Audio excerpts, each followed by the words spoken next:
Good evening and welcome to the April 16th, 2019 meeting of Council. Thank you for all being here. All members of Council are present, so we definitely have a quorum. So that takes us off of item 1, which is the call to order, onto item 2, a moment of reflection. So if you're able to do so, would you please join me in standing for a moment of reflection?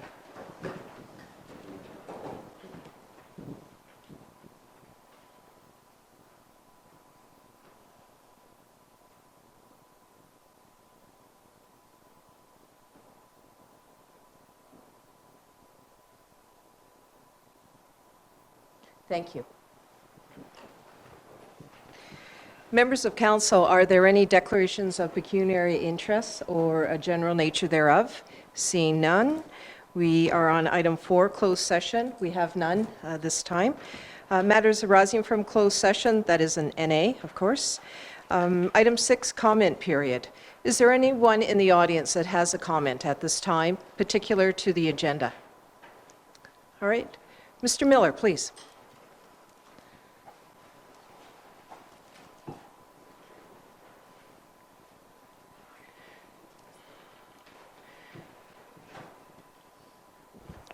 Thank you, Mayor and Council. I have a question about money. On the minutes of a meeting from back not long ago, there had been a tender issued or not issued for $377,175 for surface treatment. That tender was canceled, so I wondered where that road was going to be. Was it concessions for? So we'll take that as a comment that you're concerned about the differential in there because it's the comment period. Director Glazier, I think that's dealing with, we had a tender specific to the gravel and then there was a change. I wonder if you'd be able to comment briefly on that?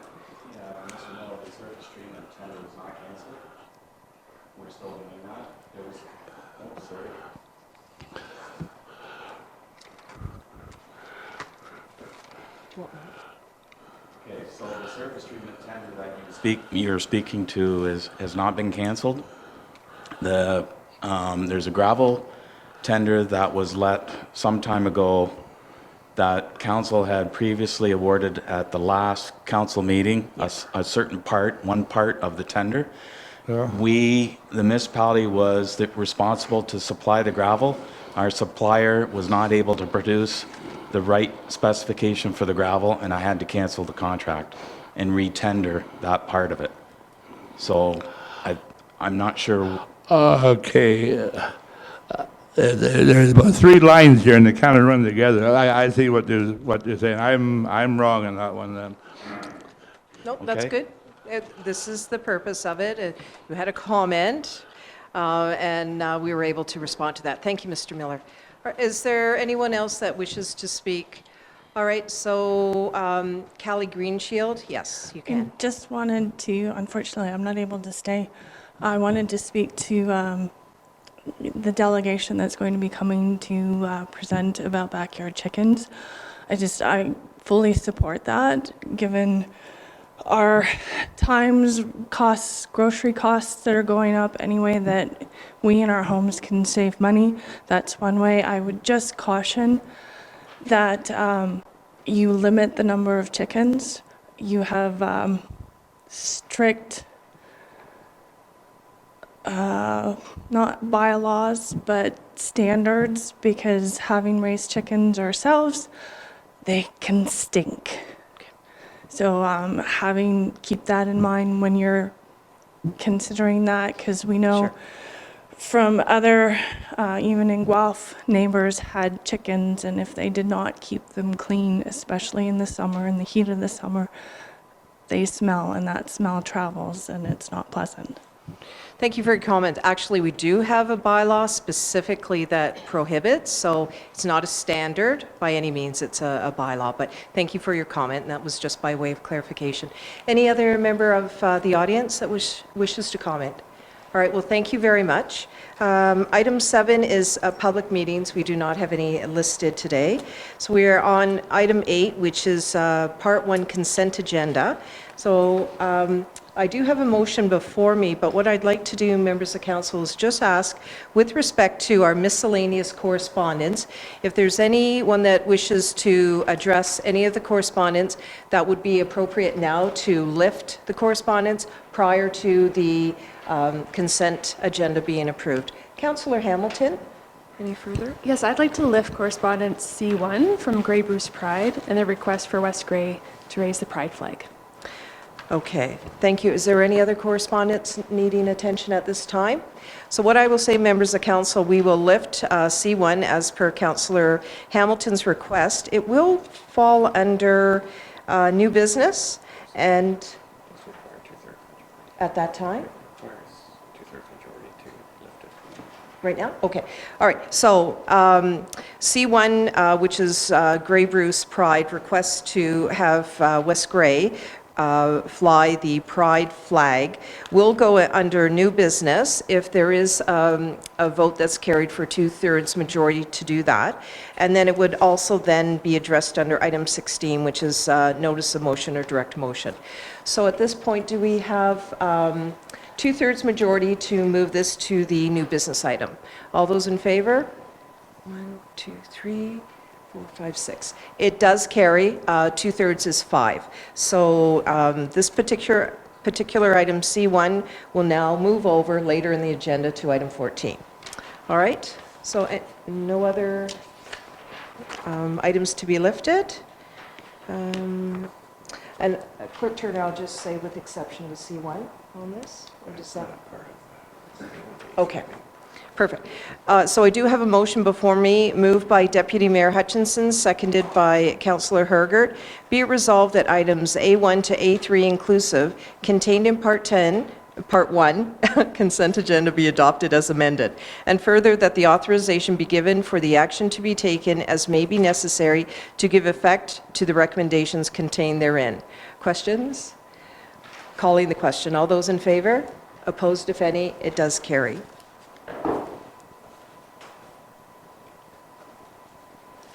Thank you, Clerk Turner. Okay. All right. So we are, Councillor Hutchinson, please. May I make a comment about our consent agenda? Not that I wish to pull anything, but I just want to make a comment about the minutes from the budget meetings that we had previously. I was just a little concerned when I read that I thought, I don't know, it was difficult this year because new council coming in and our budget deliberations, and it went a little bit later than usual. But I was just a little concerned that those minutes are showing up now, being that we've already passed the budget. So I'm thinking for people that might have read those minutes and said, I have a question, or I'd like some clarification on some of those things. We've already passed our budget, and now the minutes are showing up from January in our package. And I'm not sure totally the reason behind that, but I just know that timeline was tight.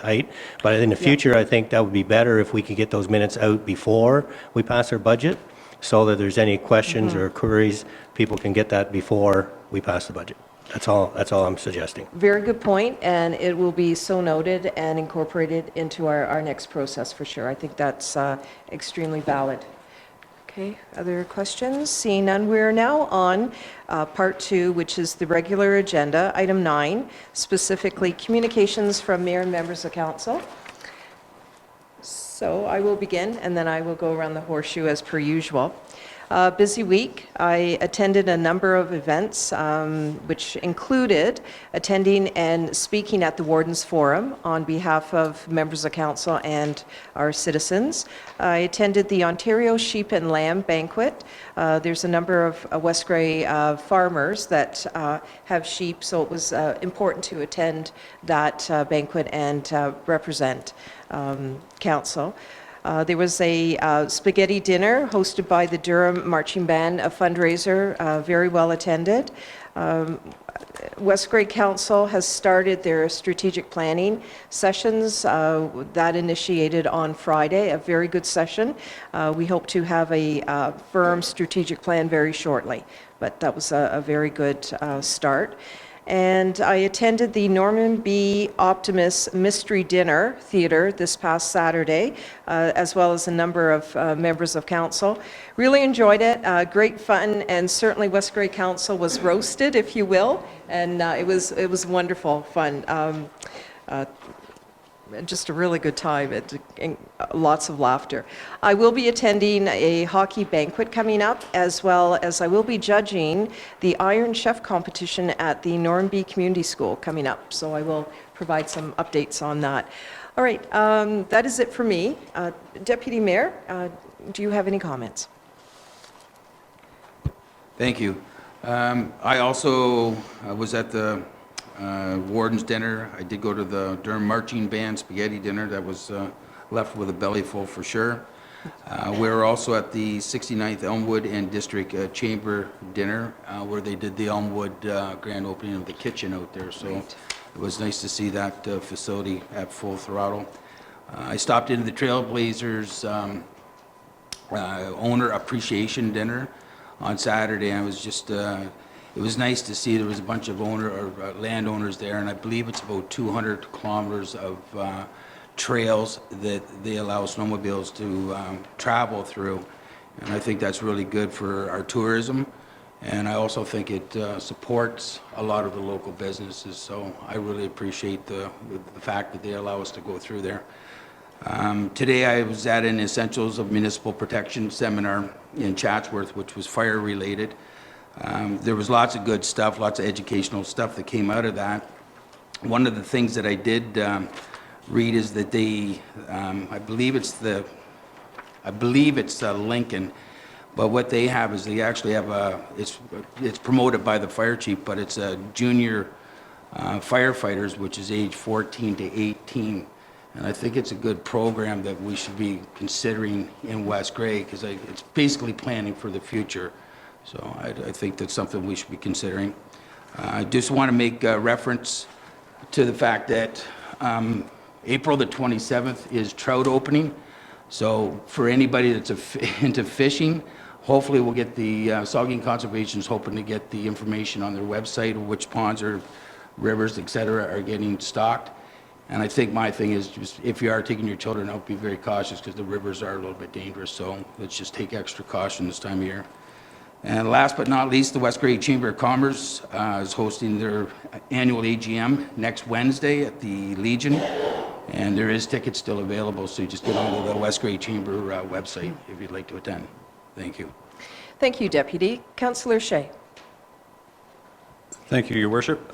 So I was attended with many here to the ribbon cutting at BCI where you were presiding. Yes. It was great to see a new industry opening up in the Durham Industrial Park.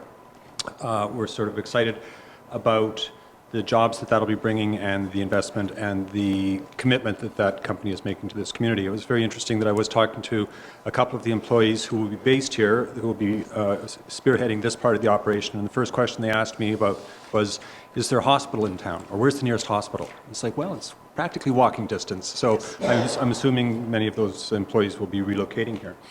I also participated with everyone here at the table, plus some staff, in a strategic planning session last week, which was really interesting. It got us all to get our priorities and ideas out onto the table, to strategize about which ones would be grouped together to sort of find a collective vision. And it was a very productive team-building exercise, I would say, and I was very happy to participate with all of you in that. Very good. Thank you very much. Councillor Herger, please. To begin with, thank you for all the volunteers. This is National Volunteer Week. I do appreciate everyone's effort. We have so many talented people and very creative people, including those that wrote the Norman B. Optimist roast of politicians the other night. Anyway, we all left with a good laugh, but we do have some very creative and enthusiastic volunteers. So thank you very much for everyone who's doing just a little bit. It makes it a lot easier. Friday night, I actually was unable to attend Elmwood. I already had tickets for the Grey Bruce Singers. very great cultural event in just outside of our community, but with lots of talent from West Grey. Today we had the Essentials of Fire Protection workshop held in Chatsworth, as the deputy mentioned, and I encourage all to make a plan and practice that plan, the fire escape plan. Today we learned you only have about 2 minutes with today's modern construction materials to get out of the house. So grab kids' hands, make sure they know that plan. We also had the former West Grey co-op student for the fire department is now the Southgate fire chief. So that's a good story of succession planning, starting young kids and showing them the different opportunities that are within their community. I encourage everyone, on Tuesday, we're going to have the bridge rationalization discussion here at West Grey, and I know that'll come up later, but we're going to also have our consultants here to walk us through all 3 former townships and the bridges that we need to address. So that will be a full day, I presume, on that. Happy Easter. That's it. Thank you, Councillor Herger. Councillor Townsend, please. Yeah, lots going on as we're calling. I think the roast was probably the most entertaining, if you will, on Saturday night, and I think we all enjoyed it. Yep. And the play was good too, by the way. It's something that they do twice a year, and encourage people to get out and see it. Again, I was at the BCI, the marching band, Elmwood, and a few other events. I think some other notable things was that the Economic Development Committee actually started their strategic plan as well, and I think that's important, and the library's coming up with theirs at the same time. As far as the essentials, I think the note about the 2.5 minutes is interesting, because about 30 years ago it used to be 27.5 minutes, and I think that's the key, and it is the materials that is really creating the challenge. So people have to make a plan. They were showing us a video where they did a recreation of a small child that perished, and they were on site within 3 minutes. Within 1.5 minutes, it took for the alarm to go off, because they only had one upstairs, and within that last minute, that child perished because he went the wrong way out of fear. He kind of ran away from the door instead of to the door. So keep that in mind when you're doing that kind of stuff. The Easter egg hunt, 11 a.m. sharp. Those kids will clean that grass in no time, trust me. You've seen it happen many years. It's actually a joy to watch. So. And that's in Durham, that's correct. And also other events going on is there's a fundraiser for the grades 7 and 8s in St. Peter's on the 23rd for the grade 7 and 8s trip, their end of school trip. And Launchpad is doing an opening next Friday for their new woodworking shop. We saw what they were going to do last time we were there, but this time they're actually going to show us, and they'll be able to open it up. So if anyone's interested, it goes from 11 a.m. to 6. And if you RSVP to them, give them a shout, you can actually go for lunch. And the other thing that's really interesting is the mayor and I are members of the Municipality Long-Term Care Working Group. And we actually get to go to our first meeting on May 7th. And that's to keep tabs on long-term care and make sure that we still retain our Rockwood here. So anyway, lots going on and lots coming up. Thank you very much. I also want to mention that the Newstat Community Center, through the Newstat Recreation Committee, is having an Easter egg hunt as well at 12:30. So just to balance out our community efforts. Councillor Hamilton, please. Well, great summary. I think I'll leap ahead a little bit here. I've been asked to adjudicate at the Grey Roots Museum Grey Roots Regional Heritage Fair this week. So we have grade 4 to 8 students presenting. It's almost like a science fair, but it's all about history and heritage. So I think that'll be really interesting. That's this Thursday at Grey Roots Museum. And just to mention, there's a pancake breakfast happening at St. John's Parish in Glenelg. That's on Sunday, April 28th. And I'm also looking forward to Durham Agricultural Society's Evening Out on Friday, May 3rd, and the Hike for Hospice on Sunday, May 5th. There's a hike here in Durham, and I think there's a hike in Hanover. And there's still time to sign up. You can go online to find out more information. Thank you. Thank you, Councillor. Councillor Hutchinson, please. Yeah, I guess the advantage of going last is I don't really have much to say because most of the announcements have been made. So just want to reinforce that the library board is meeting tomorrow night, and we are working on a strategic plan. So Otherwise, I think my list is pretty well exhausted from people out to things and upcoming events. So hope you get involved and see you out there. Thank you very much. Appreciate that. I guess the point of this particular item is just to demonstrate the activities, and that this is just at the surface in terms of all that we're committed to. So thank you very much, members of council.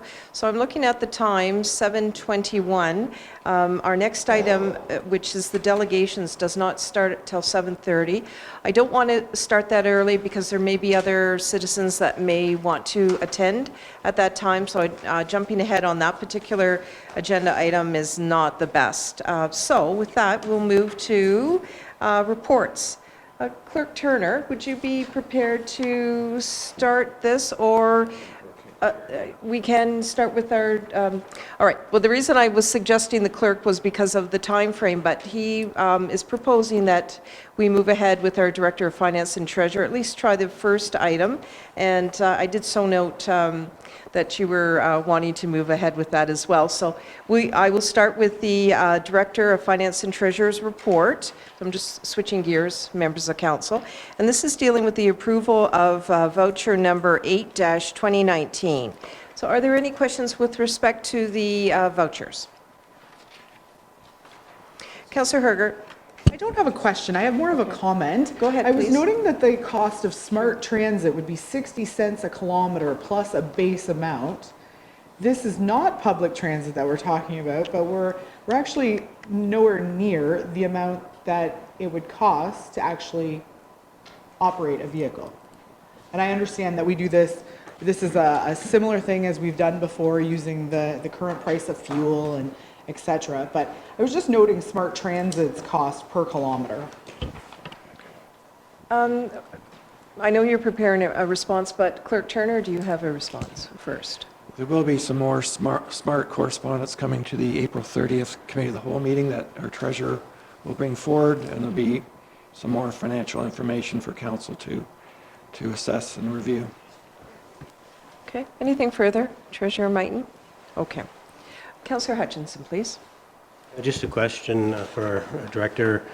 Page 16, 17, and page 63 in ours, there's some charges there for Durham Marina phone internet, and they date back to August 30th, 2018. I'm just wondering why, there was about 5 different ones. Why are we paying so far behind on that, Gary? Yeah, the bills have been emailed, and for some reason they changed the email address on the account, so we were not getting those bills. We are on a pre-authorized account, but it's just for accounts payable. She wasn't getting the bills, so she didn't have it processed, so it's a catch-up. Thank you. Further questions? Yes, Councillor Herger, please. On page 49, I noticed that there's Stoddart Hall, a third share responsibility from 2016, 2017, 2018. Was there a reason why we were behind on that? Greyhounds had not issued an invoice to us for those 3 years, so we had accrued back our budgeted amount for our 1/3, so that it's within our budgeted amount, but they just hadn't sent along the invoice for the actual Stoddart Hall expenses in those years. So are we expecting that this next year would be somewhat similar to the 2018, or have they provided that amount to us? I don't have a budget amount, but we annually budget for $3,500 for our third share. So you can see that over the last 3 years, it's been just in around that amount. Further questions? No. Okay. All right, well, I do have a motion before me, moved by Deputy Mayor Hutchinson, seconded by Councillor Shea. Be it resolved that the Director of Finance and Treasurer be authorized to pay the accounts presented as voucher number 8-2019 in the amount of $544,656.64 of the Municipality of West Grey. Questions? Calling the question. All those in favor? Opposed, if any? It does carry.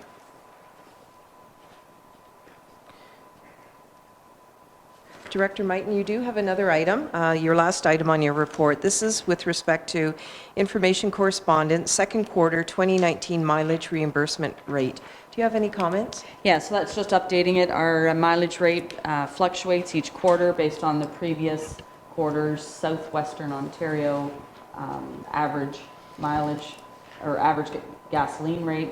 So that's just updating it for this next quarter. Thank you for that report. Questions? Councillor Shea, please. Not on that item in specific, Your Worship, but I do have a question for the treasurer. All right, well, the questions have to be specific to the agenda items.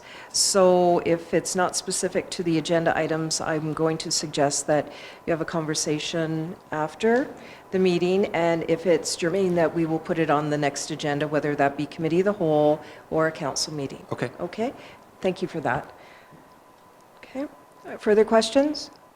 All right, Councillor Hutchinson, please. Just a comment. I find it Yep. interesting when you look at the prices predicted for fuel over the year, that they've got like a yearly prediction here. And considering, it wasn't too long ago that we were paying, closer to $1 a liter, and then now it's up. I think the cheapest I found on the weekend between here and Hamilton was $1.13, and that was Mount Forest. They're predicting it's going to go 133, then 131. It's surprising that they can predict that far ahead when nobody seems to know what it's going to be from one day to the next. But it's interesting that they have a full year's prediction here that we can go by. Maybe And that is, I should have corrected that. Those were the 2018 previous comparisons. 2019 for the first and second quarter, but the first quarter, but the second to the fourth quarter, those are last year's rates. So the should have had just 18 in there. So those are historical, not forward-looking. Good. That certainly was worth the clarification, for sure. Other questions? All right. Well, members of council, this is just for information, so we're fine with that. Thank you, Director Mighton, for your report. We are very close to 7:30, and I've confirmed with the clerk that we can proceed with our item 10, which is delegations. Our first delegation is Norman White, a bylaw restricting livestock, including chicken coops, in the urban areas of West Grey. So, Mr. White, please attend at the podium, and welcome.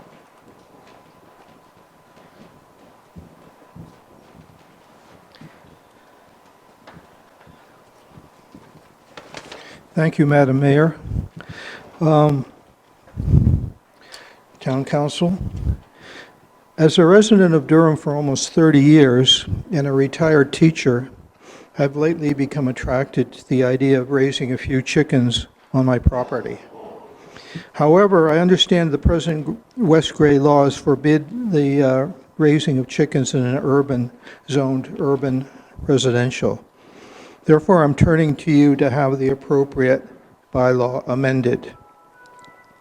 If my submission is accepted, Durham would be joining a number of Ontario municipalities that now allow the raising of backyard chickens, including, but not limited to, Barrie, Brampton, Caledon, Guelph, Kingston, London, Mississauga, Newmarket, Niagara Falls, Quinte West, Saugeen Shores, parts of Toronto, and Waterloo. Appended to this document, which I will be handing out a copy to each of the councillors, is Saugeen Shores Bylaw 42-2017, detailing the requirements and prohibitions relating to the acceptance of backyard chickens. I submit it as a possible template for a revised West Grey bylaw. And I'll just hit some of the high points of the Saugeen Shores present bylaw regarding chickens. The town's chief building officer shall maintain a registry of owners of hens and owners of properties on which hens are kept. No person shall keep at any one time more than 5 hens at a property.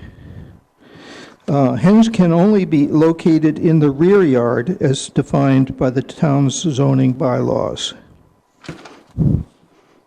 All permitted hens shall be kept in a fully enclosed coop or run in a manner that contains the hens on the property and prevents their escape from such a coop or run.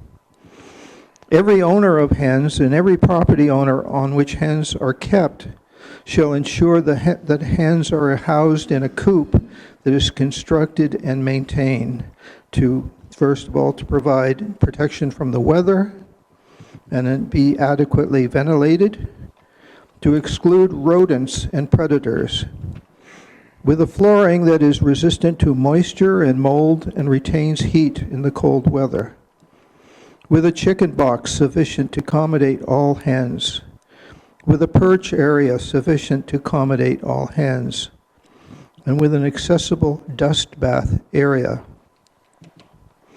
Every owner of hens and every property owner on which hens are kept shall ensure that 1, coops and runs are maintained in a clean condition. Coops and runs are maintained to ensure that smells do not cause a nuisance to residents of any neighboring property or residents of the town. All stored feed is kept in a rodent-proof container and is secured at all times to prevent rodents and other animals from accessing it. Feeding of hens is done in a manner that minimizes the attraction of rodents and other animals. No person shall engage in the sale of eggs, manure, meat, or other products or byproducts of hens. No person shall engage in slaughtering or the butchering of hens. No person should keep roosters. So that's kind of hitting the high points of the Saugeen Shores present bylaw. And now I'll continue on with my regular direction. Because some of you may have reservations, I will first identify the most obvious objections to a bylaw amendment and then respond to them. With respect to vermin, the objection would be uneaten chicken food will attract mice and rats. My response would be that stored feed must be kept in rodent-proof containers and any uneaten food discarded at the end of the day.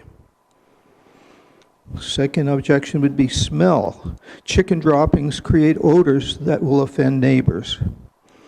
My response, droppings must be removed frequently and stored in a covered composting container.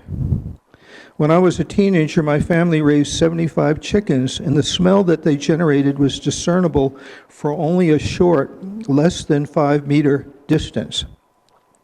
And our neighbors never complained. Another concern is avian flu. Backyard chickens could increase the spread of avian flu. My response, it is important not to confuse human cases of avian influenza with cases of human influenza. Human influenza, otherwise known as the flu, is a common respiratory disease that spreads easily and rapidly from person to person. Although different strains of avian flu virus circulate year-round among birds, the virus does not usually spread to people. Moreover, avian influenza is a problem mostly in the developing world rather than throughout the Western world. While there are vaccines available globally, there are several strains of avian flu, and it's almost impossible to have one for every strain out there. To make matters worse, the avian influenza virus is constantly changing, meaning that a given vaccine may be useless within weeks or months of being manufactured. And in my, you'll see my sources for getting this information from the internet. Another objection would be noise. Roosters will wake up neighbors at 4 a.m. And my response is roosters are not allowed. So, here's the good news. Here are a few reasons why the citizens of West Grey would benefit greatly from a revised bylaw. First, chickens provide fresh, healthy food on a daily basis. Secondly, raising chickens provides a rewarding occupation for retired people like myself. Thirdly, children develop the discipline required to raise livestock, all the while discovering the wonder therein. Fourth, Watching chickens is entertaining. They are smarter and more dignified than most people realize. Finally, getting eggs from a happy, well-cared-for, free-range chickens provides an ethical alternative to buying eggs produced by factory farming. Finally, I heartily thank the West Gray Town Council for the opportunity to propose this bylaw amendment. So that's my submission, and I'll hand copies of this to each of the councillors. Thank you. Actually, if you just want to bring them up to our clerk here, and then we will distribute that. And thank you for Okay. your delegation. Clerk Turner, I note that our next delegation is at 7:45. Is the delegation Devin Singh here? Clerk Turner, could we proceed? Okay, thank you. That's good. Thank you very much. So our next delegation is Devin Singh, re-bylaw restricting livestock, including chicken coops, in the urban areas of West Gray. Please proceed to the podium. Thank you. I am sorry I'm not as eloquently spoken as the man previous to me, but everything he has said is perfectly in line with what I have to say. I have raised chickens for 35 years.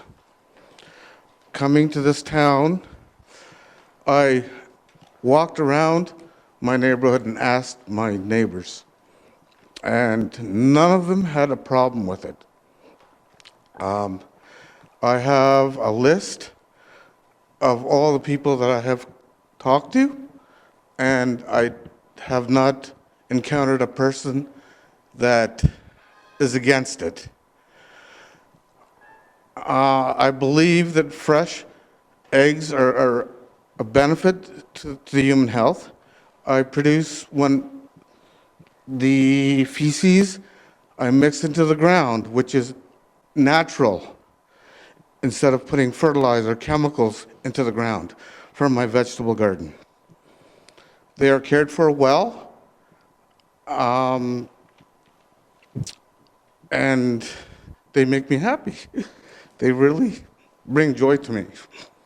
And I did not know about this bylaw before I did this.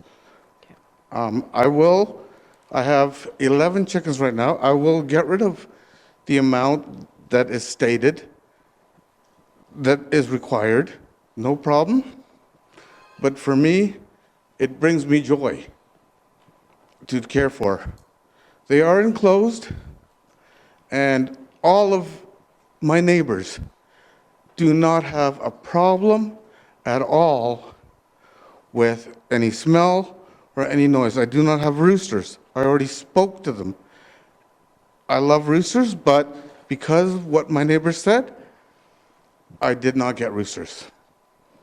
I have healthy, fresh eggs daily. They're cared for very well.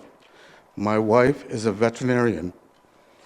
We make sure they're clean, fresh water, fresh food. Their feed is in an airtight, rodent-tight container. My dog, we have had for how long, has always taken care of, before, any rodents or critters or coyotes or any vermin. And he's been retired for ever since I've come here, and he's bored.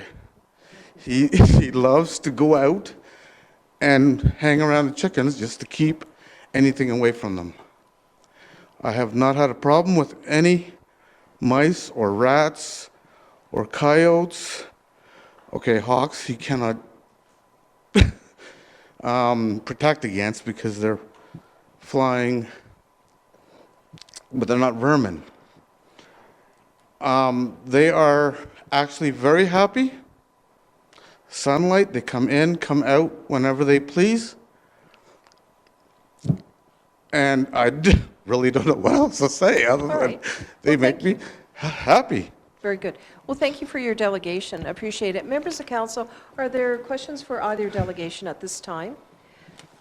What I'm proposing, members of council, is that this item be referred to our committee of the whole planning. It does deal with a zoning issue, so I think it's most appropriate being at that meeting. And our next one, May 14th. So I'm proposing that this item be addressed at that time. All right, so not seeing any other concerns.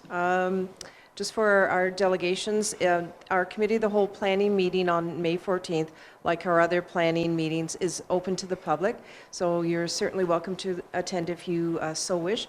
What I'm going to ask is that staff prepare any appropriate report back on this, certainly dealing with issues, just a balanced report, but certainly addressing our zoning bylaw as well.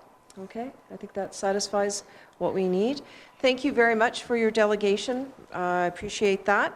So we are moving on from that particular item. We are now on item 11, business arising from the previous meeting. That is an NA, members of council. There's nothing on that. We're back on item 12, which is staff reports. We have completed the Director of Finance and Treasurer's report. Thank you very much for that.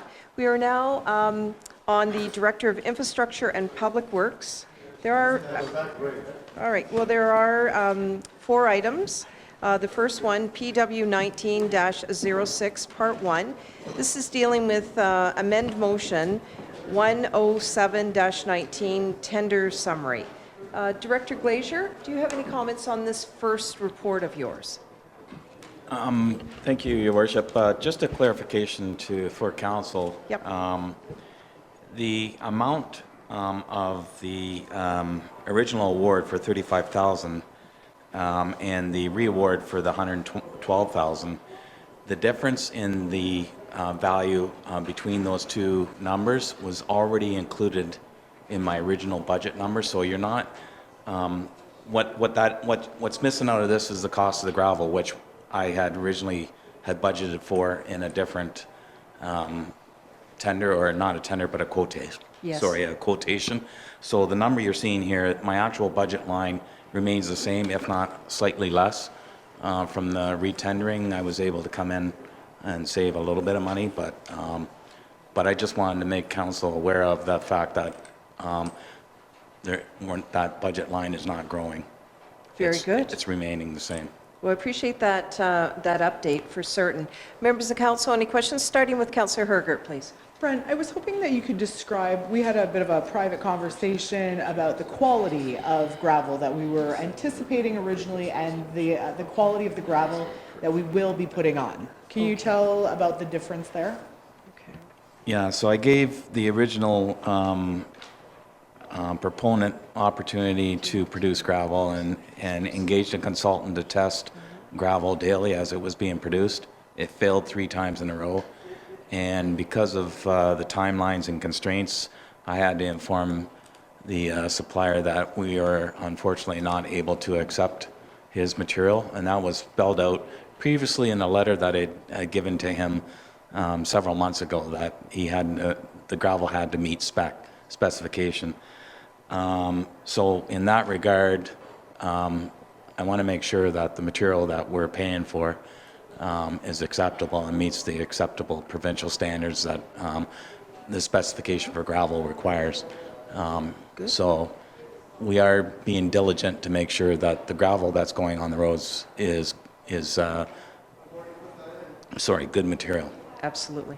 And thank you for that. Appreciate it. Further questions?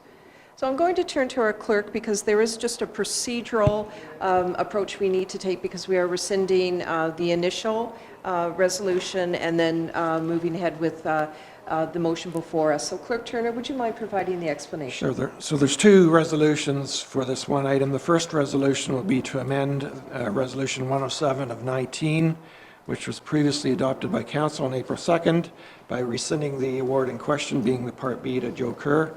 And then upon passing, there will be a second resolution that awards the tender to Harold Sutherland as recommended by the Director of Infrastructure. Thank you for that. All right, so the two motions are, first one, moved by Councillor Hutchinson, seconded by Councillor Hamilton. Be it resolved that Council of the Municipality of West Grey hereby amends Resolution Number 107-19, previously adopted by Council on April 2nd, 2019, by rescinding the awarding of the following tender, Part B to Joe Kerr Limited for a tendered value of $35,360. Are there any questions with regard to this motion? Calling the question, all those in favor? Opposed, if any? It does carry.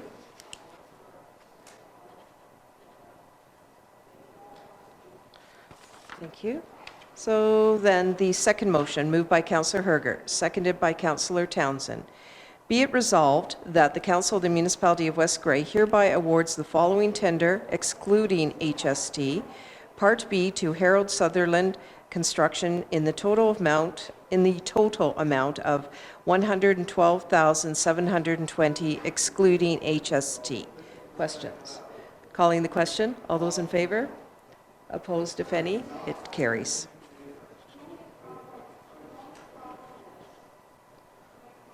Thank you. All right, so we're moving on to part two. This is PW 19-06, again, part two, Bruce and Lambton Street reconstruction. I'm most interested in your update on this. Director Glazier, please go ahead. I thought it would be prudent to let council know that the contractor has moved in, has started reconstruction of one block of Bruce Street between Lambton and Sadler Street, which is outside the Highway 4 corridor, the county connecting link road. Started actually last week doing a little bit of water work and has since moved in and pulverized the road, removed some sidewalks, and I believe tomorrow they're doing major water main work at the intersection. But regardless, in that regard, they're here to stay now until the project's completed. So in that regard, and I did allude to the fact that they are looking at bringing in a second crew. We're a little bit limited on allowing that to proceed in an early manner, partly due to the fact that we still have half-load roads on, and a lot of our detours that we use to reroute the traffic around Durham are on our roads that are half-loads. So we got a contractor that's very keen and wants to put a second crew in place, and I'm putting the brakes on him, saying, I'm sorry, but you have to wait until the weather or the frost comes out of the ground. And I know a lot of you have traveled probably some of the back roads. I was out yesterday, and I was astounded at the condition of some of our gravel roads, that the frost is still coming out. I thought it was gone, but it's not. It's still, the roads are still weeping, and some of the back gravel roads frost boils are coming out, and it's not pleasant, but the guys are managing. You're a little off topic. Sorry. This is the Bruce and Lambton Street reconstruction. I'm sorry. I apologize, Your Worship. All right. I got a little passionate about my... I know. I thank you for that, but we'll have to keep... In that regard, anyways, we've had to delay that second crew of work coming in to start the other part of the blocks. Having said that, just a last thing. One of the things that I had had a discussion with Chief Martin regarding the traffic problems that occurred at the top of at the top of the hill on Garifraxa Street, particularly the intersection of Durham Road East and Garifraxa Street. There was a number of incidents, and one of the traffic MVAs, a multi-vehicle collision occurred there, was quite serious. In that regard, he asked me about trying to do something different. I would like to explore the opportunity. It's going to cost a bit of money, and I don't have that value in front of me, but I would like to explore the opportunity of putting in temporary lights at that corner. And the reason for that is because of the large trucks that are using that to make turning maneuvers. It's very difficult for them, and that's what caused a lot of the problems, is the left-hand westbound trucks wanting to head towards Hanover were not able to turn, and they were waving traffic out, and that's what happened last year. A car went across and another car coming up the side, because it's 2 lanes going up the road, collided with that vehicle and T-boned it. And I'm just looking at trying to make things safe. It's going to cost us a bit of money, but I think it's worth saving. It has a potential of reducing, making it much safer for travel, and specifically because it's going to be there for a long period of time, and it's at our highest rate it's through the summer, so our tourists and things like that, the traffic is going to be exponentially a lot more than it was So last what I fall. would suggest, because again, you're veering off topic, so I would ask that you would report back on that particular item. This is something that, as council, we wouldn't be able to make a decision on it now. And we always want to ensure that our citizens are aware of the topics that we're dealing with, and part of that is dealing with having written reports in front of us. So we look forward to that particular report. Okay. So anything further dealing with the reconstruction? Councillor Hutchinson and then Councillor Shea? Yeah, so that was going to be one of my questions about what were the options, because it does mention in here that the chief was looking at some options, but we have some information on that, and we'll get some more, I guess, in the future. Well, my other question was, it says that the detour is going to start the week of April 15th, and I'm just wondering, I know they're already working there, sort of thing, so even with this other crew coming in, they can't all work in the same section, right? They want to work in 2 different sections. So presumably, now that they're working on the section which is south of Lambton, between Lambton and Sadler, are you going to put the detours up before, and just let them work away in that and continue on with the regular route, and then put the detours up at a later date? Yeah, so the block they're currently working on is expected to take 5 weeks to complete. Okay. So they'll be rerouting until the half loads are lifted, I can't let them start the other part, because it would involve closing down the county road or the other part of Bruce Street. So that full closure has been delayed. I'm now pushing it back until beginning of May or late April, which is another week and a half away, approximately. Okay. Pending favorable weather. We need some dry, windy, sunny weather to help us out. So. Okay, thank you.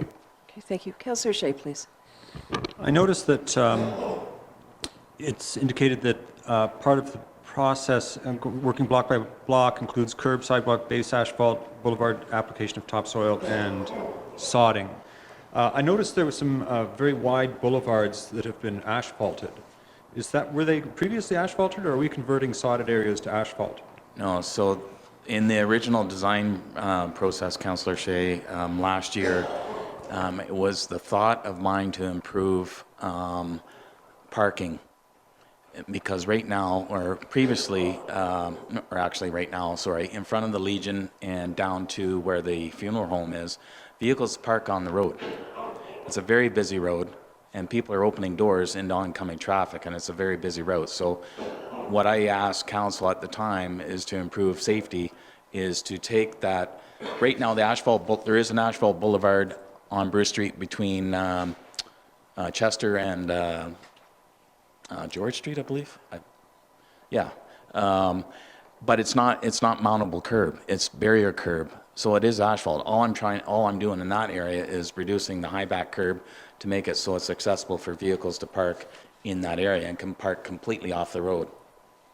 So in that regard, on Lambton Street, I wanted to do something similar. So that's why the people along there have no place to park on their vehicles on the road for the same reason. I think it's a narrow corridor through there. So to help improve safety again, it was to get the vehicles off or provide more opportunity for parking for the residents along Lambton Street. Okay, I thought it was a high curb there too, but on Lambton Street. But not anymore. Okay, it used to be. So that's going to be a parking area. It's what they call drive-through curb. Mm-hmm. Yeah. Okay, thank you. Further questions? Okay. Anything further, Director? No, Your Worship. Okay, thank you very much. This report is for information, so that's fine. Moving on to PW 19-06, Part 3. This is Bridge Rationalization Study Meeting of April 23rd, 2019. Thank you, Worship. So I believe at the last Committee of the Whole meeting, this was discussed with Council regarding setting up a road tour, to do a road tour. And after consulting with CEO Laura, I thought it might be prudent or a better opportunity, and only because that if it's a rainy day or and the fact that a lot of the infrastructure that you would go to look at, you would have to crawl under the bridge to look at the members that are rusted out. Not very safe. So I wasn't sure that that would be a full, very good way of reviewing it. My idea is that I put a projection monitor here, show you the large map with the bridges, and engage ourselves here in the council chambers with the engineer and have a better discussion. And I can give you all the pictures relating to the structures projected on the wall. So it's just a thought that would probably, and the other part was that I didn't think we would be able to get around to everything in one day. Okay. So I think it's imprudent that or it was my thought that it'd be more engaging here in the room. Okay. Yeah, and that's great, and thank you for your suggestion. So we are having the April 23rd Committee of the Whole meeting with regard to bridges, and you've confirmed that the consultant will be in attendance? Yes, I Okay, did. which is most helpful.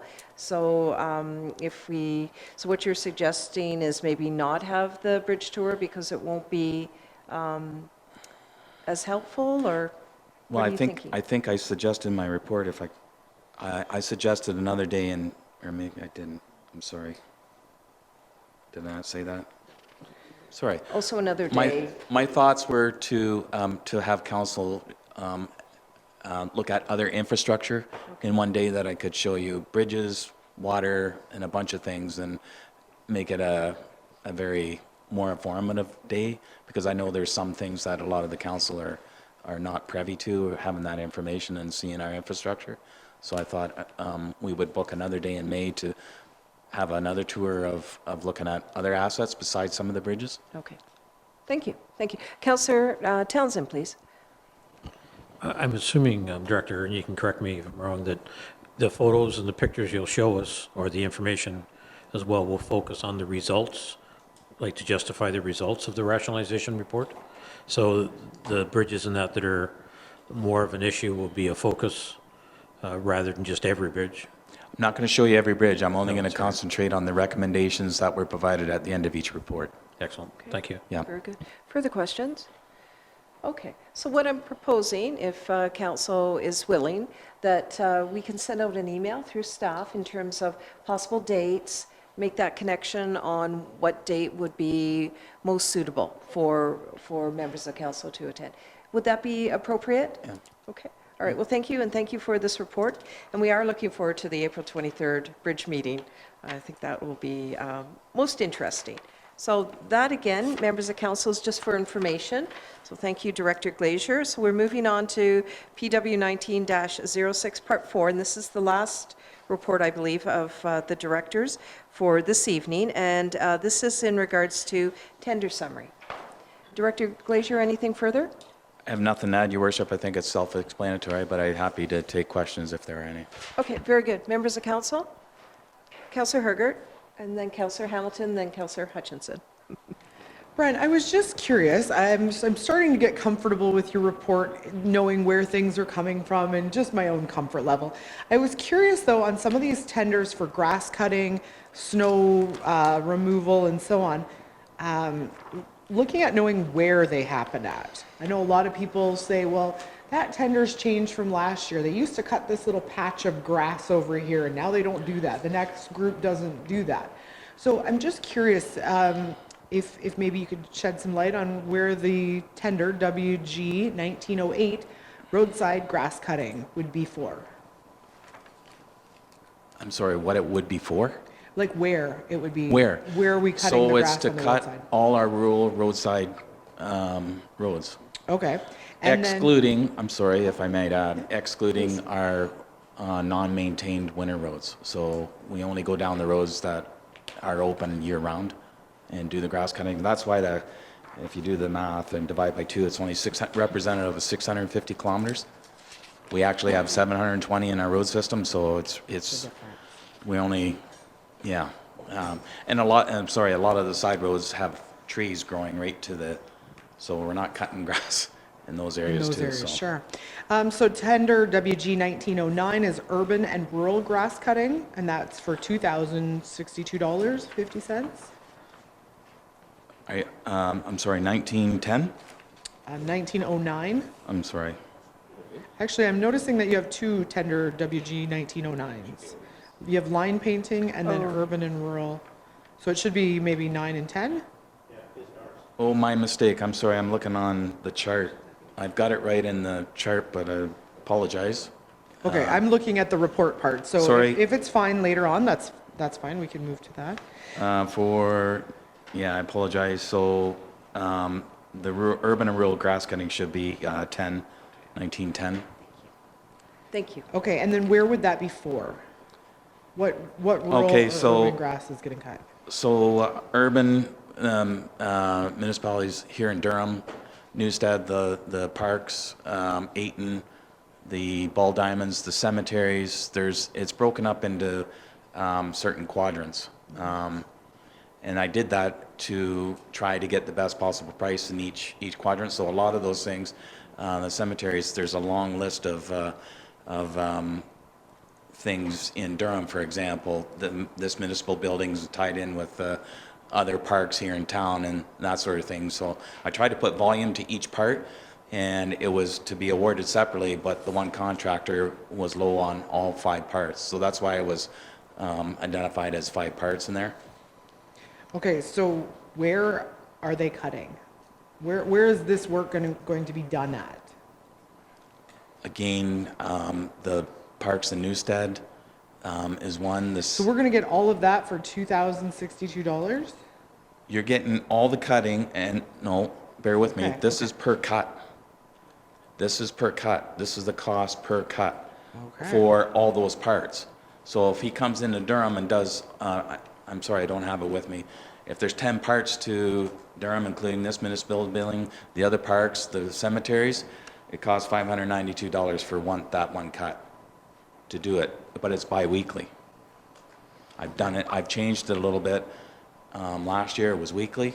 I've tried to spread it out and do it bi-weekly, pending on the weather. If the weather dictates that we need to bring them in for an additional cut just because the growing season is fast growing, then he would come in and do it for the same price. But we still control it based on a bi-weekly cut for that part. It's quite a lengthy parts. If you wish to see it, I can provide that for you. I appreciate the information that you've given. I didn't realize how often, how frequently, what that number, $2,062, represented. So that's per cut of all of our different municipal assets. That's correct. Right, okay. Thank you. Councillor Hamilton, please. Thank you, Mayor Robinson. I have a question about the line painting. There was 2 different prices received, really big, yeah, the big difference between the prices. So one's around $5,400 and the other one was $77,000. Why the difference? Good question. I think the one that was most expensive didn't quite understand the municipality of West Gray, because the gentleman or the ALK had previously bid it before, and as you can see, the price has gone up 7.7% over 2 years ago. Back in 2017 is the last time I tendered it. So the company that bid it, I've worked with that company before. They're a big, large company that does a lot of the county road spraying. I know they do the county road work and things like that. So I'm not sure if they understood the full scope of the work involved. I'm not sure. I did not call him. I thought we sent them the bid results. I think he's going to see very quickly that he probably made a mistake. Made an error. Yeah. Okay. Yeah. And then, so follow-up question, when we tender and we get these prices back, is the decision always made to go with the lowest price? Is that the only factor in choosing a tender, or is there more than just a price Generally, factor? I always have what's the word I'm looking for? There's a clause in my tender that stipulates that lowest or any bid not necessarily accepted. In other words, we could get only one bid.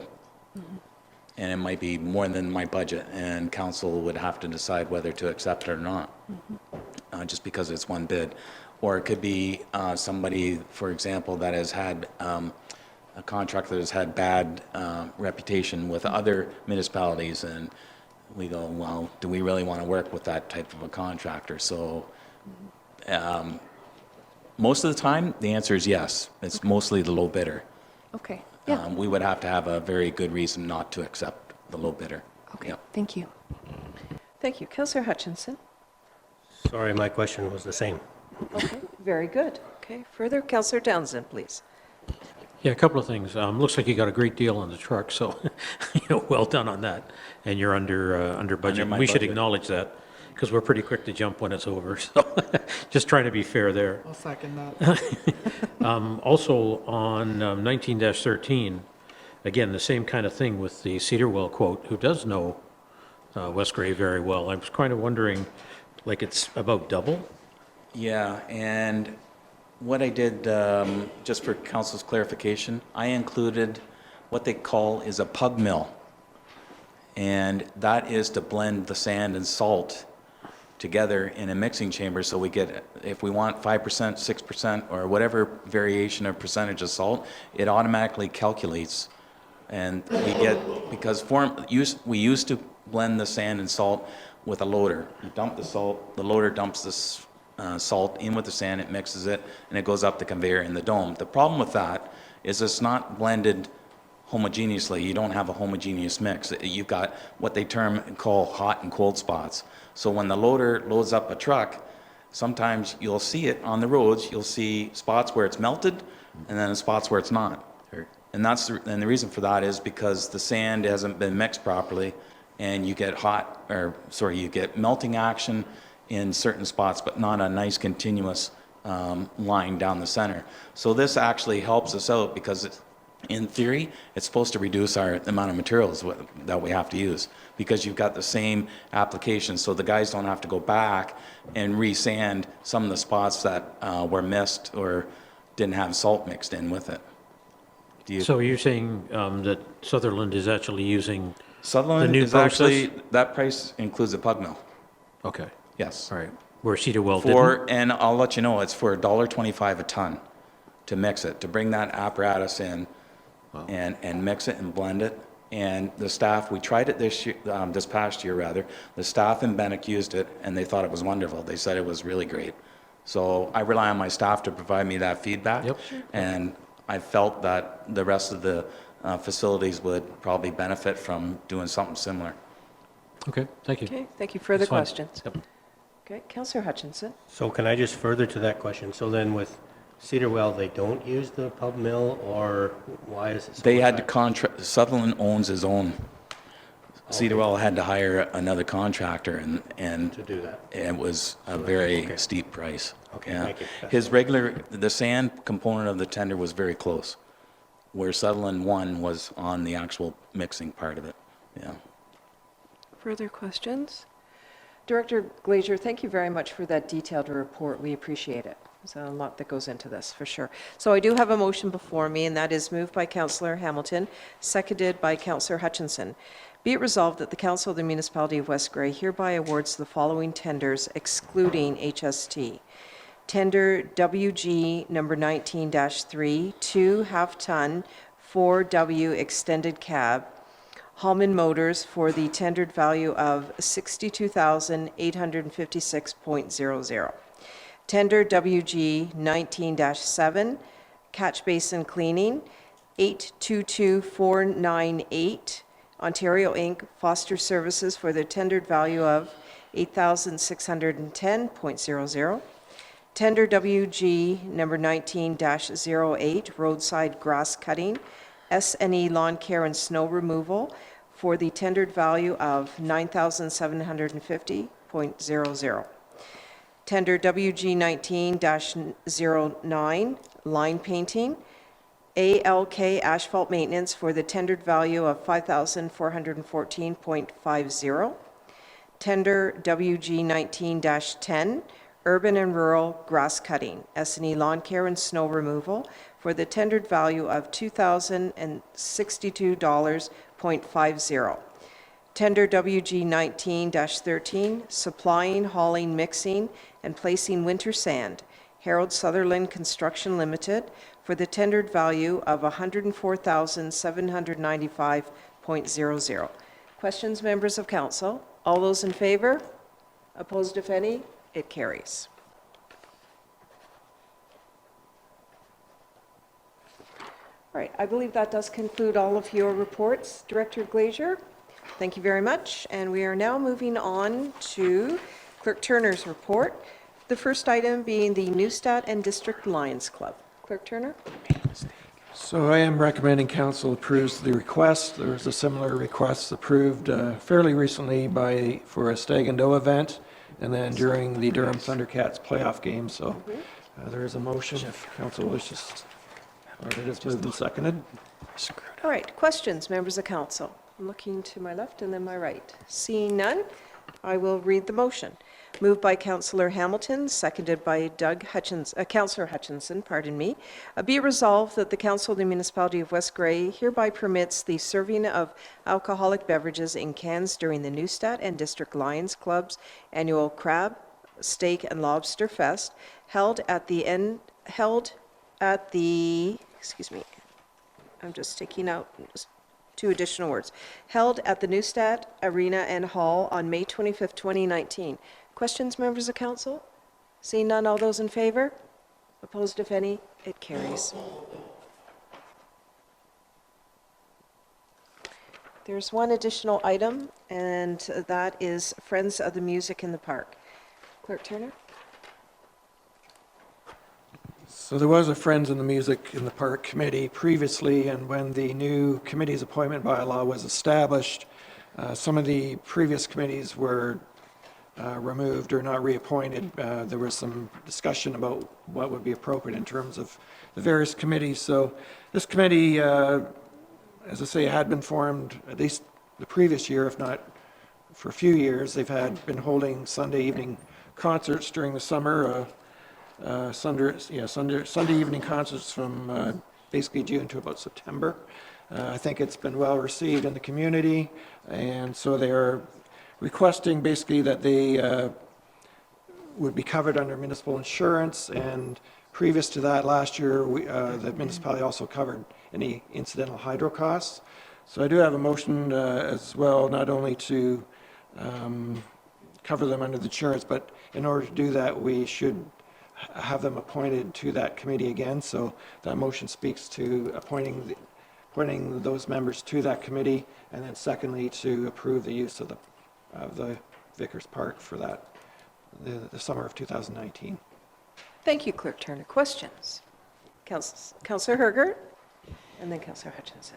So if we reestablish the committee, I'm trying to draw a parallel between my Ayton Recreation Committee, who has to pay for a building, who has to pay for, like, we're moving into this, a different model with them, if they're not a committee of council. So this group is not a committee of council and would possibly have to have their own PAL insurance and that type of stuff. I'm just looking for equality between groups.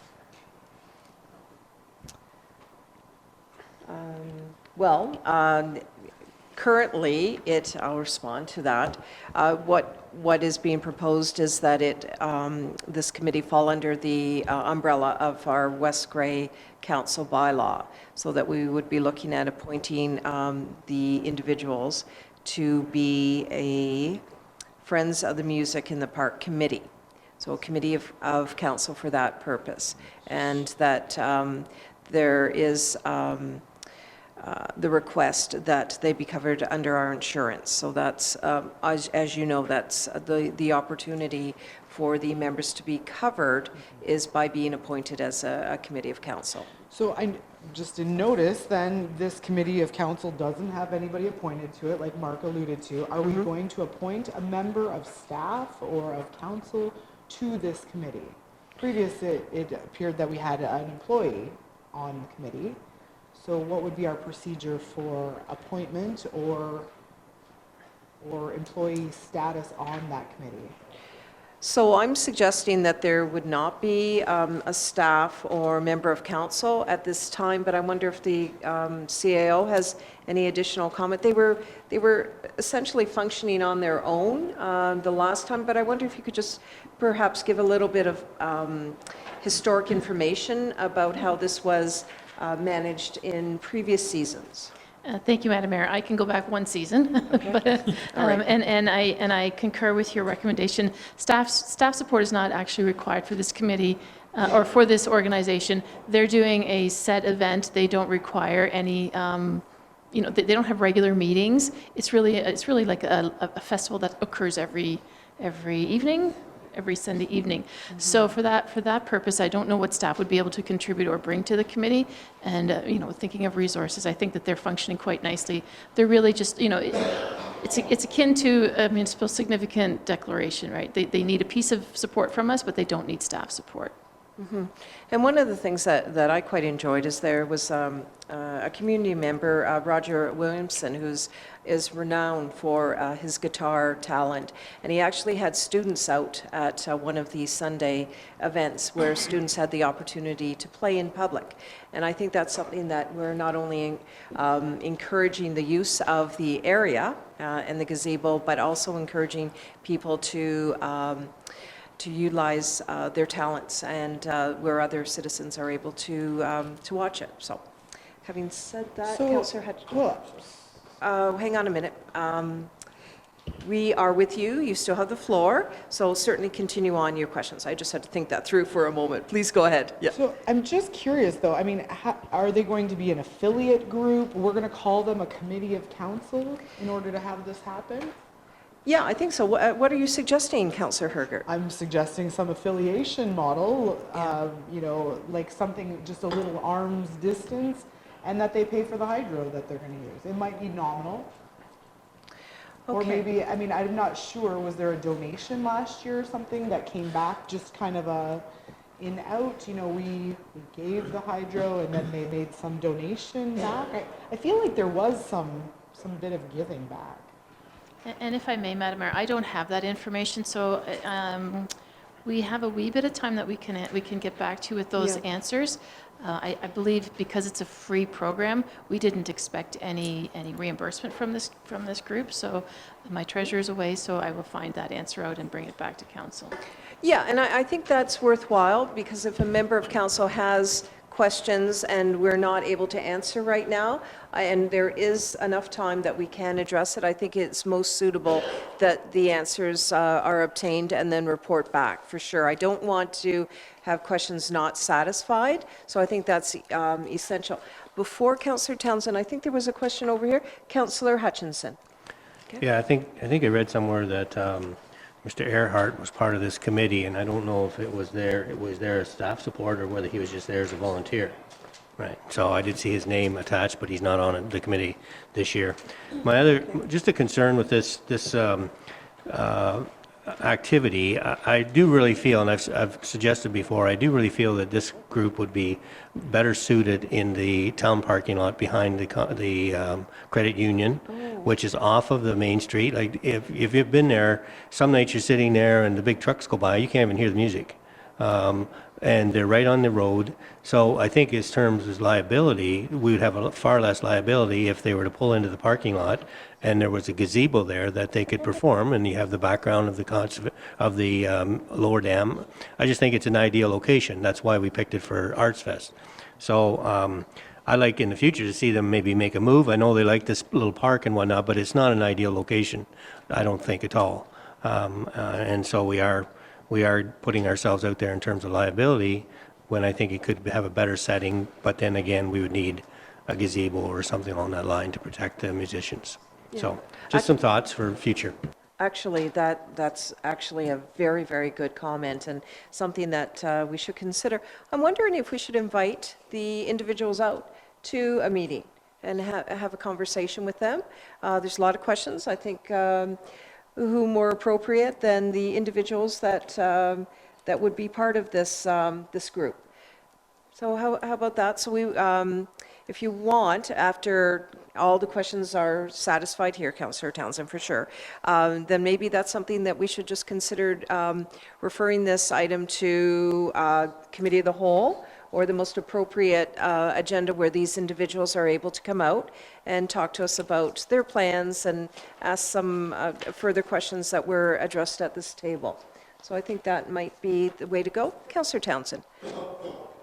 Yeah, actually, I had 3 points, one of which Councillor Hutchinson just raised. Okay. And we go there on Sundays, and he's right. It's very difficult. And depending on the crowd, you see people moving towards the sidewalk, like the other side of the sidewalk, not where the gazebo is, and you're just afraid someone's going to slip. With all the construction in the area, I don't know where the traffic patterns are going to be either, so I think the risk could be even higher this year than it was before. I'm not sure the logistics, if you did use the credit union, but I agree with that. That's an excellent suggestion. It's just how we make it palatable, or maybe as attractive as Vickers Park is, even though you can't move the gazebo that way, as easily, but it's something we should consider. The other thing is, I'm not sure I heard an answer to Councillor Herger's comment about the treating this committee like it's a committee of council, and yet we didn't and they're just holding events, if you will, but they're looking for the handout of paying for the insurance and electricity, where we have a working group that is actually contributing their efforts to improving the community, and yet we say to them, you've got to go on your own, you can't be a committee of council. So I'm not sure whether we're treating those two groups equitably, and I definitely don't want to be inappropriately inequitable, and we've tried to do that. We've talked about building permits, we've talked about development charges and et cetera, where we have to be consistent, and I'm not sure I understand if we are being consistent. So either through yourself, Madam Mayor, or to the CAO, I'd ask that question and ask for an answer. I just don't think we went down that path. I think we No. omitted it, Yeah. not necessarily intentionally, but. You're quite right, and that's why I'm suggesting that it come back again at a Committee of the Whole, or the most appropriate agenda, so that we can have all of that information before us. I would say at this point, it was recommended that it just be a committee of council, similar to how it was handled in the past. Doesn't mean that it has to be the case. It's something that we can explore further. And certainly, to both your points, Councillor Townsend and Councillor Herger, we do want to be equitable and balanced, for sure. But that, just in terms of the response, Committee of Council was suggested, but because we don't have all of the information before us, having it brought further to deal with at a different meeting makes a lot of sense, and that would include the questions that Councillor Hutchinson, or the statements that he has made as well. So would that work for members of council? Just to Councillor follow up, Townsend? yeah. Oh, absolutely. I agree that we can discuss that, say, Committee of the Whole on the 30th or something, but that wouldn't involve the people coming forward. That's something that I think council has to look at those two committees and resolve that within our own world. And having the additional information from that group of people, I think, would be great. Although I think we've got an idea what they're trying to do. I just think there's that difference between the two we need to resolve. Oh, absolutely. But I'd love to hear from them, yeah. So, yes, the idea of the status of the committee, or the Friends portion, that's for council to decide, and good. have a further piece of information from staff and a dialogue with council. Yep. The questions that we have with respect to whether there's an opportunity to move the venue, et cetera, dealing with the actual individuals that are part of this, that's why I'm thinking that they potentially could be invited to speak to us. They don't need to speak to whether it's a committee or not a committee. That just doesn't make sense. The other thing is, I'm wondering if it would be worthwhile to share back to them in advance the comments and questions and observations we've made, so they don't come in here thinking that they're just going to present their case, and then we go, what about, and we've known about it for a couple of weeks. I think I'd rather make sure they have that information going forward. Yep. So they get a Yep. chance to talk about it, go look at the venue, Yep. look at any questions they may have of us about how we can help them make that move in a different way than they've already asked.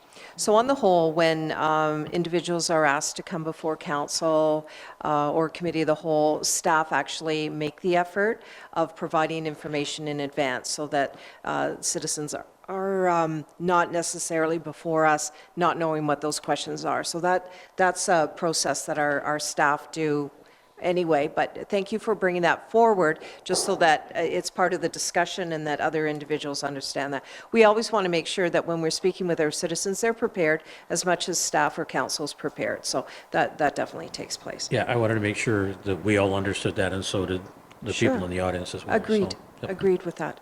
Okay, so first of all, any other questions? So seeing none, we'll just have this put back on the appropriate agenda. Okay, thank you very much. Now, that, I believe, ends the clerk's reports. So what would this be? Okay. So now, members of council, we are on item 13, which is proposed bylaws for first, second, and third reading. We only have one before us, which is the confirming bylaw. So moved by Councillor Hergert, seconded by Councillor Townsend. Be it resolved that bylaw number 32-2019, being a bylaw to confirm the proceedings of the April 16th, 2019 council meeting, be now read a first, second, and third time, passed and numbered, and that the said bylaw be signed by the mayor and clerk, sealed with the seal of the corporation and engrossed in the bylaw book. Any questions on our procedural confirming bylaw? All those in favor? Opposed, if any? Does carry. Okay, new business. So item 14, we are bringing forward item C1, which is the Grey Bruce Pride, request for West Grey to raise the pride flag on all municipal buildings, fire halls, and recreation centers for a 2-week period. So this does fall under new business. I'm going to start with, we do have our 2/3 majority, so it's appropriately before us on item 14. Councillor Hamilton, would you like to discuss this? Thank you, Mayor Robinson. So Grey Bruce Pride has reached out to all the municipalities across Grey and Bruce to invite the municipalities to fly the flag during the month of June. The funding for the project's been provided by United Way of Bruce Grey and Community Foundation of Grey Bruce for the flags. I support the raising of the flag. I think it shows leadership from West Grey in supporting diversity and inclusion, and in particular picking up on our strategic planning that we were having on Friday. We were talking about being a welcoming and vibrant community, and I think maybe showing leadership in flying the Pride flag in the month of June, celebrating Pride. Thank you. Okay, thank you for that. Members of council, I'm suggesting that for your consideration, that the 2-week period be from June 4th to June 18th. June 4th is our day council meeting. We could do a flag raising should you determine that this be approved on the 4th. So we could do a flag raising. I'm also suggesting that if you do approve this, that it be part of this municipal council front flag poles, not at our other flag poles. We don't extend flags throughout our municipality, but it's been very consistent that that the flag would be a flag would be flown here.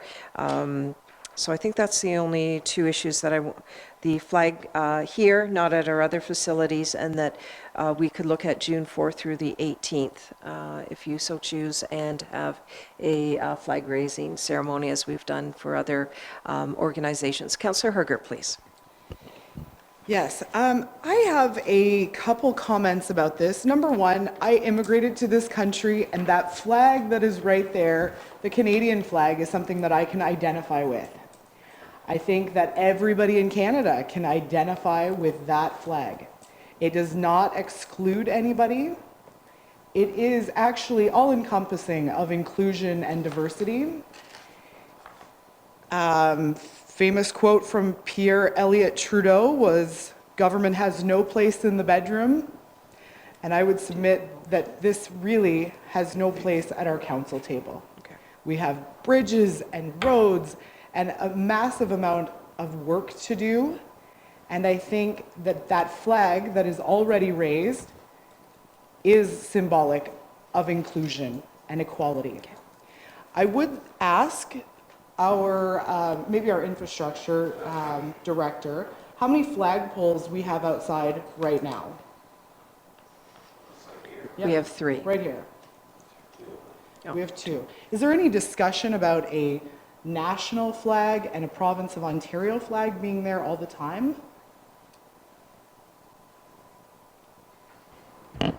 If I may, Madam Mayor, to your question, Councillor Hergert, the 2 flagpoles, you're correct, it contains, we fly the West Grey flag and the maple leaf.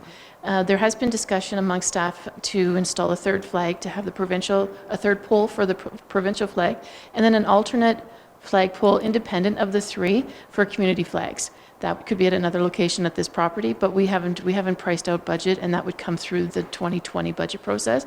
And I've seen that happen very successfully in other municipalities where there is a community flagpole, and then the government flags are untouched. And just for everyone's benefit, I am very welcoming of everybody that comes to West Grey. I'm 100% inclusive, and I think that flag represents inclusion in Canada. Thank you, Councillor Hergert. Councillor Shea. Thank you for bringing the issue forward, Councillor Hamilton, and for your comments, Madam Mayor, about the appropriate way to support this. I will be supporting this completely. Thank you. Thank you. Anything further to comment or question? Councillor Hamilton. Sure. So further to supporting the raising of the flag, share a few more words, if I may. So these are words spoken, by Brent Flood of the Grey Bruce Pride last year in Owen Sound. And I think these words resonate for me, so if you don't mind, I'll share these words. So to be certain, raising the pride flag is a symbolic gesture, but is one which has the power to lift hearts, embolden struggling souls, and broadens perspectives. It's important because many Pride members are your business owners, your customers, your taxpayers, elected officials, healthcare providers, civil servants, and retirees, and all are part of this community. We have seen laws change over the years, and we have seen agencies, schools, and businesses become more supportive and inclusive. However, many of us of all ages still experience the impact of homophobic and transphobic bullying today. So for these reasons, we celebrate Pride during the month of June. And so I think flying the Pride flag shows our commitment to being inclusive and working towards celebrating diversity in our community. And it acknowledges that we still have a lot of work to do in our community. The work isn't done in terms of our community members feeling accepted and safe both at work, in play, and throughout the community. Thank you. Councillor Hutchinson, please. Yes. Yeah, I'd just like to make a comment. I don't have a problem with flying the flag, but I do think we need to revisit our flag protocol. We did talk about that. I believe that we do need to have a Canadian, a provincial, and a municipal flag flying at all times. And if we tend to raise and lower them for certain circumstances, then that's fine. But I would like to see us have a 4th pole, which then we can celebrate, because already so far this council, we've had 2 flag raisings for the Special Olympics and for autism. And so I would like to see us, that's a way of including everyone. We have a separate pole, but we still maintain that we are part of country, province, and municipality. And then we celebrate other groups within our municipality at different times. So I would like to see us look at maybe putting in that 4th pole, maybe something to look forward for next year. Yeah, thank you. And that's great, because we do have a multi-year budget, and this will be put in the queue for that. And certainly attached to that, we can look at the policy that would reflect that. So I see that our CAO has jotted down some notes with respect to that, and we will bring that forward in due course. Thank you. And it's what I really like is that there is an issue, and it also brings discussion in terms of, do we need to refine a policy? Do we need to look at another process for managing requests? So I think that's really appropriate, because we have just an opportunity to enhance what we're doing here in West Grey. Councillor Townsend, please. Yeah, it's going to sound like a broken record, but I want to make sure that we do revisit the policy because, again, we need to be consistent in the way we're applying. So if someone else comes up and asks, then we have to have some kind of guidelines to make sure we are being equitable, consistent, just across the board.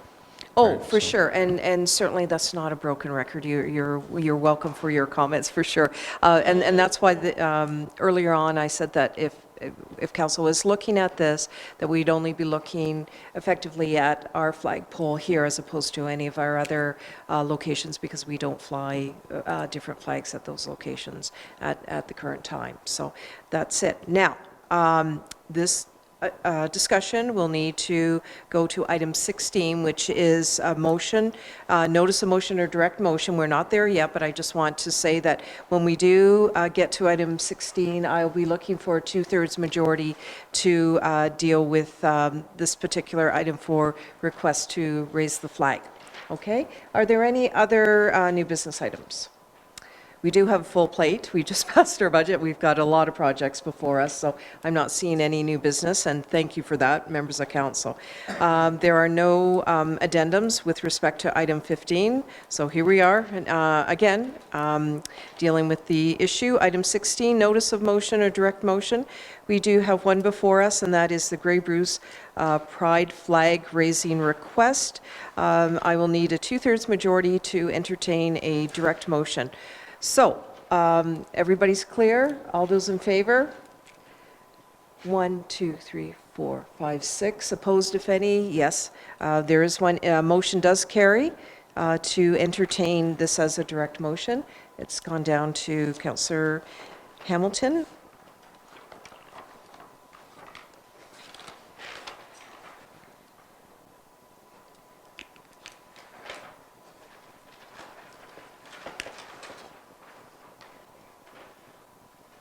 Okay. Thank you. Moved by Councillor Hamilton, seconded by Councillor Hutchinson.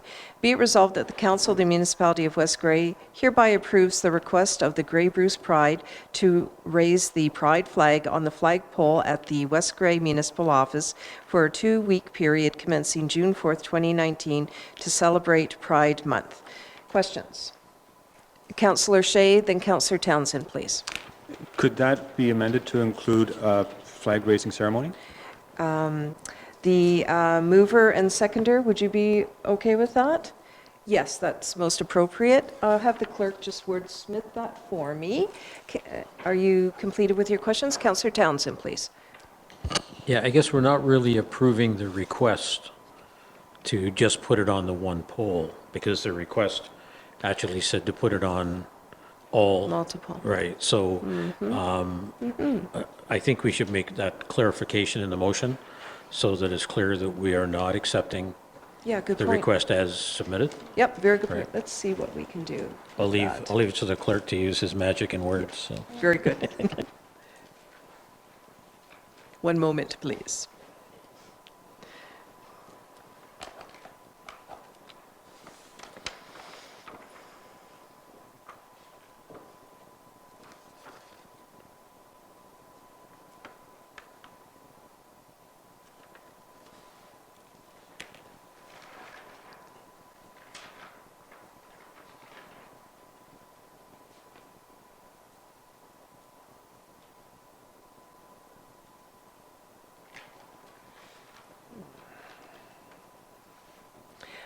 I am going to get you to read it. Okay.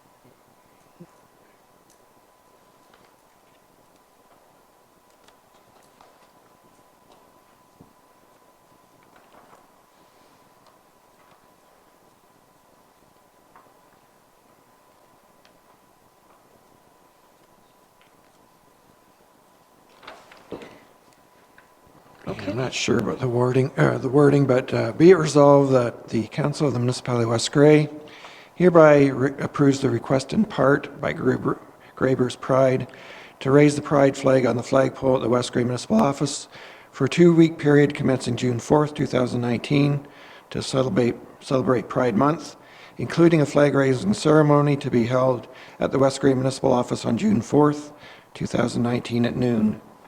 Does that address your concern? thank you. Mover and seconder, are you good with the wording?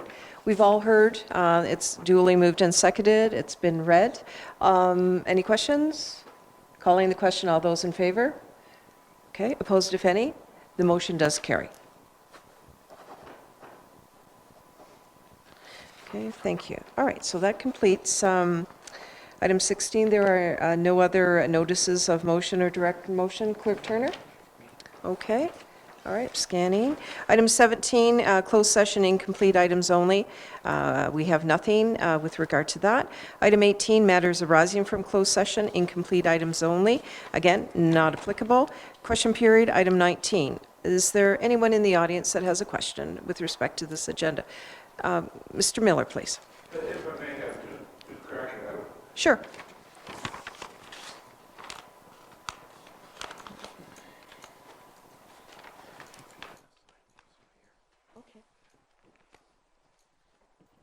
But this all goes back to his money business again, because I fear that after next Tuesday, they'll be weeping and gnashing their teeth around here when you find out how much it's going to cost to repair bridges and so on. But anyway, that's beside the point. The question is, would the company, wherever it is, they're doing the design work for the bridge on concession 18, it's $58,000. I'm wondering, is that bridge going to get built this summer, or where are we at? Good question, Mr. Miller. Director Glazier, please. So that bridge, Mr. Miller, was, we applied for funding for that particular project. My understanding right now is that the condition of award or notification isn't going to happen till late summer, early fall, so this won't be a project this year. At some point in time, if you get approved, the minute you're approved, you could go ahead and start the project. The engineering work will be all done. Correct. Okay. Okay, yes, that, thank you. You're welcome. I say Tuesday. It'll be a sad day. Hopefully you're planning to attend. Further questions from the audience? Seeing none? All right. Thank you. Item 19 is achieved. Item 20, Municipal Act notices. Clerk Turner, is there anything? All right. Motion to adjourn, which is item 21. Moved by Councillor Shea, seconded by Deputy Mayor Hutchinson. All those in favor? Opposed, if any? Carried. Thank you. Well done.